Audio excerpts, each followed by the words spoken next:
మరెవరో కాదు, కోట్లాది మంది గుండెలో అమ్మగా కొలువైన ధీర వనిత మన జయలలిత. మన జయలలిత గారి భాష భేదం లేకుండా ప్రతి భారతీయుడిని తన మాటలతో మంత్రముగ్ధులు చేసేవారు.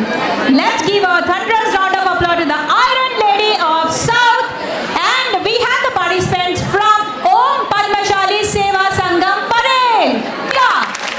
Can we have the music please? ఒక గొప్ప మహిళకు నివాళి అర్పించడానికి ఇక్కడ చేరుకున్నాము. జయలలిత గారికి సినిమా రంగంలో అద్భుతమైన నటిగా, రాజకీయాల్లో ధైర్యవంతమైన నాయకురాలిగా ఆమె తన ప్రత్యేక గుర్తింపుని సంపాదించారు. వెండితెరపై మెరిసిన ఆమె ప్రజల హృదయాల్లో అమ్మగా స్థానం సంపాదించారు. ఆమె జీవితం మనకు ఒక గొప్ప పాఠం. ఎంతటి సవాళ్లు వచ్చినా ధైర్యంగా ఎదుర్కొని ముందుకు సాగాలి అనే సందేశాన్ని ఇస్తుంది. ఈరోజు మా ఈ నృత్యం ద్వారా ఆమెకు మా హృదయపూర్వక నివాళి అర్పిస్తున్నాము. ఆమె స్ఫూర్తి ఎప్పటికీ మనతోనే ఉంటుంది.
పొద్దు నా వయసుకు అల్లది నేర్పొద్దు పాప